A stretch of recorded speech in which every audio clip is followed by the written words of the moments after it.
정형동님도 약간 살찌고 나서 배꼽이 약간 참외처럼 형태가 변형하기도 되고 살 빼고 나서도 좀 여전히 변형이 유지되는 분들이 꽤 많은 것 같아서 이제 20kg에서 30kg 이상 정도의 체중 감량을 한다던가 이런 경우에 있어서는 그 아래쪽으로 아랫배가 처지기도 하고 배꼽을 주변으로 해서 위에서 아래로 처지기도 하거든요. 배꼽을 다시 한다면은 예를 들어서 이효리 님 배꼽이라든지 이렇게 좀 이쁜 배꼽으로 될 수 있나요? 굳이 내가 배에 특별한 문제가 없고 배꼽만 안 예쁘다? 그럼 배꼽 성형만도 충분히 가능하고요.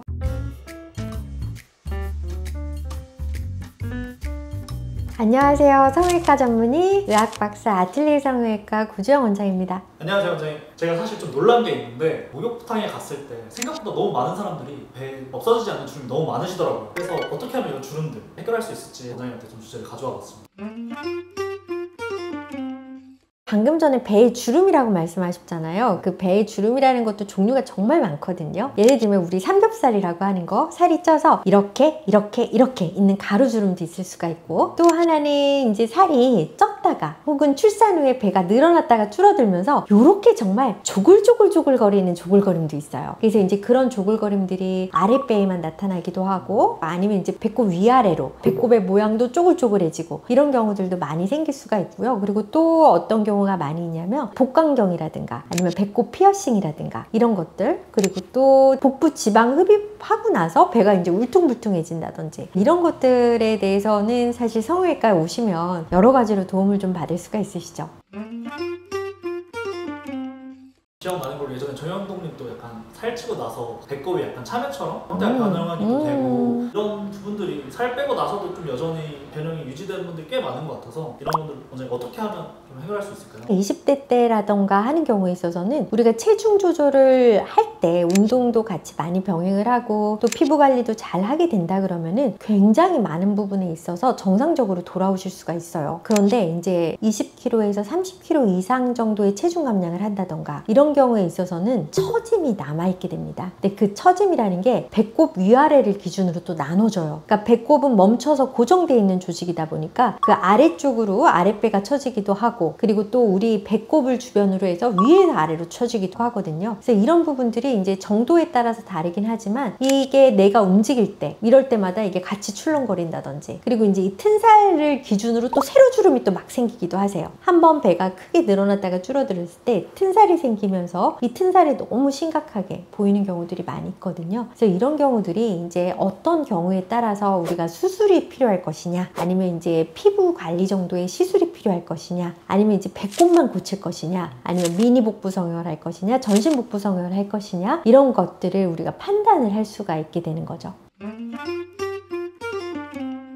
원장님 또 제가 느끼기에는 남자분들이 겪는 그 배에 대한 주름, 그리고 여성분들 또 출산 후 특히 배 주름의 해결법이 좀 다른 것 같아서 이건 혹시 원장님 어떻게 보세요? 이제 어떤 거냐에 따라도 달라요. 그러니까 남자분들 같은 경우에도 내장 지방이 많으신 분들 같은 경우에는 사실 시술로 도움을 드릴 수 있는 게 그렇게 많지는 않으세요. 그러니까 내장 지방 때문에 배가 빵빵하신 분들은 주름이 잘 안 생겨요. 왜냐면 안에서 복압이 올라가기 때문에 이렇게 빵빵해지는 상태에서는 주름이라고 해봐야 가장 배 아래쪽, 그 다음에 가슴과 배의 경계, 한마디로 말해서 통아저씨가 되는 거죠. 그래서 그렇게 생긴 주름들은 사실 운동을 하셔서 빼신 다음에 나중에 이제 처졌을 때 피하지방만 남거나 아니면 피부에 가죽만 남았을 때는 우리가 시술이나 이런 걸로 도움을 드릴 수가 있지만, 안에 내장 지방이 빵빵해서 통아저씨가 됐을 때는 우리가 통을 먼저 좀 개선하는 게 필요하고요. 그러니까 한마디로 유산소로 내장 지방을 좀 태워주셔야 된다는 거죠. 식이라든가. 그래서 남성분들은 피하지방보다는 우리가 이게 피부 가죽이죠. 그러니까 피하 조직들이 처져서 내원하시는 경우들이 있는데, 이런 경우들이 어느 경우냐면은 보통 체중을 30kg 이상 줄였을 경우, 20kg 이상 줄였을 경우, 이런 경우에 있어서는 우리가 아랫배나 위에서부터 이렇게 배의 조직들이 늘어지면서 성기를 덮기도 합니다. 그렇게 되면 굉장히 불편해지거든요. 운동을 하거나 줄넘기를 할 때 이 앞에서 출렁출렁거리기 때문에 척추라든지 무릎이라든지 이런 데 더 힘든 게 많이 생기기 때문에 우리가 이렇게 잡히는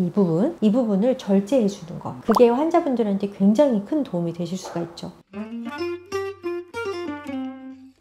요새 얼굴 또 미니 거상 유행이잖아요. 배 좀 성형 수술 필요하신 분들이 나 좀 대수술 해야 되는 거 아니야? 이런 걱정도 하실 것 같은데 복부 성형도 이렇게 미니로 해결할 수 있다는 방법이 있다고 좀 들었는데 어떤 수술인지 한번 설명 부탁드립니다. 전신 복부 성형은 어떤 수술이냐면 우리가 배에서 늘어진 살, 그러니까 배꼽 위로도 처진 살이 많을 때 배 전체를 조직을 들어서 정말 배를 편편하게 만들고 나머지 아랫부분을 다 잘라서 버린 다음에 배꼽은 새로 뚫어주는 수술이거든요. 그렇기 때문에 아무래도 조금 작은 수술이라고 하기는 어려워요. 물론 관리도 열심히 하신다고 하면은 1, 2주 안에 일상생활은 전혀 어렵지가 않겠지만 그렇다고 하더라도 수술 범위가 큰 건 사실이고 또 배꼽을 새로 뚫어야 되는 거에 대한 부담감이 또 있으실 수가 있거든요. 그런데 이런 전신 복부 성형의 가장 큰 장점이라고 한다고 하면은 배꼽을 새로 만들 수가 있기 때문에 배꼽의 위치라든가 이런 것들도 좀 조정이 가능해요. 그렇지만 이제 환자분들 생각하시고 배꼽도 새로 뚫고 이거 너무 큰 수술 아니야? 나는 그 정도까지는 아닐 것 같은데 라고 생각하시는 분들이 많이 있으시고 실제로 그 정도까지 필요 없으신 분들도 많으세요. 그래서 이제 그 수술을 어떻게 하냐면 주로 우리가 제왕절개를 하셨다던가 그리고 또 뭐 복강경이라든가 이런 것들을 해가지고 배에 여러 군데 좀 흉터가 좀 있어. 그래서 이것도 좀 없앨 겸 그리고 또 내가 살이 쪘다가 빠져서 배에 튼살이 좀 많이 있고 이런 게 좀 아랫배에 좀 많이 몰려 있어. 이런 경우에 있어서는 아래쪽 지방을 제거하면서 아래쪽 피부와 같이 여기 입술 모양으로 팬티 속에 쏙 가려질 수 있는 만큼의 길이의 흉터로 잘라내는 수술을 하게 되면 여기 아래쪽을 당긴다고 위에가 안 당겨지는 게 아니거든요. 그렇기 때문에 배꼽은 손도 안 댔는데 생각보다 많은 부분에서 예뻐지시는 분들이 있고 그래서 아랫배만 미니 복부 성형을 해도 복부의 주글거림이라든가 이런 것들이 해결되는 분들이 상당히 많이 있고요. 그리고 또 내가 이렇게만 해도 배꼽 위쪽으로 또 살이 너무 많이 빠졌다던가 아니면은 쌍둥이를 출산했다던가 할 경우에는 배꼽이 많이 좀 안 예쁘실 경우들이 있거든요. 이럴 경우에는 미니 복부에다가 배꼽 성형만 같이 하셔도 그러니까 배꼽을 새로 만들지 않아도 생각보다 상당 부분에서 배 컴플렉스를 개선할 수가 있죠. 이걸 수술을 하면서 배꼽을 다시 한다면은 예를 들어서 이효리 님 배꼽이라든지 이렇게 좀 이쁜 배꼽으로 될 수 있나요? 그럼요.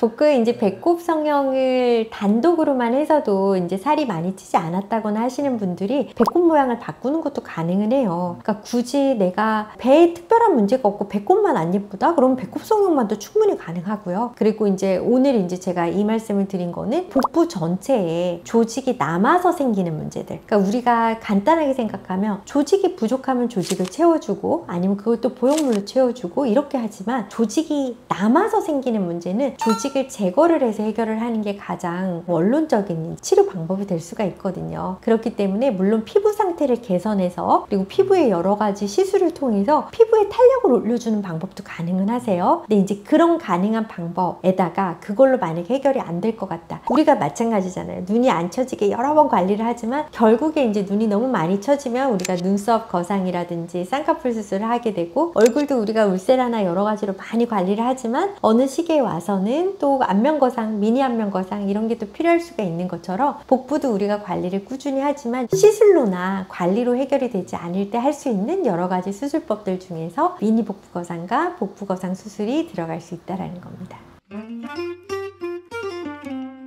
마지막으로 복부 성형 하시는 분들도 흉터 걱정 또 많이 하실 것 같은데 이 흉터에 대한 걱정 한 번만 좀 덜어주시면 좋을 것 같습니다. 사실 모든 칼 들어가는 수술들은 흉터에 대한 걱정을 하시는 게 맞고 그리고 또 현명하신 거예요. 특히나 이제 이 바깥쪽 부분에 생기는 흉터들은 우리가 조직의 긴장을 많이 안 받기 때문에 흉터의 퀄리티가 많이 좋을 수 있지만 가운데 부분 같은 경우에는 우리가 많이 몸을 이렇게 뒤로 제끼기만 해도 긴장을 많이 받겠죠. 그렇기 때문에 제가 흉터에 긴장을 줄이기 위해서 역입술 방법이라는 방법도 개발을 하고 여러 가지 방법으로 가운데 흉터를 개선할 수 있는 방법을 많이 선택을 해서 흉터를 낮추고는 있지만 그럼에도 불구하고 우리 환자분들이 모든 수술을 하실 때는 내가 흉터가 생길 수도 있다라는 그런 생각을 하시는 거는 너무나도 현명하고 당연한 거라고 생각을 해요. 그렇지만 우리가 수술 후에 흉터 관리라든가 수술 중에 좋은 여러 가지 방법으로 긴장을 줄여주는 방법을 통해서 흉터를 또 최소화할 수 있는 방법이 있고 그리고 일상생활에서는 보이지 않는 위치로 흉터를 내려주는 방법으로 수술을 하고 있기 때문에 우리 환자분들께서 많이 고민이 되시면 나한테 적절한 수술 방법은 뭔지 그리고 내가 수술 후에 생길 수 있는 흉터의 위치와 크기는 어느 정도 될지 이런 부분들에 대해서 병원에 찾아오셔서 한번 상담을 받아보시는 게 가장 좋은 방법일 거라고 생각이 듭니다.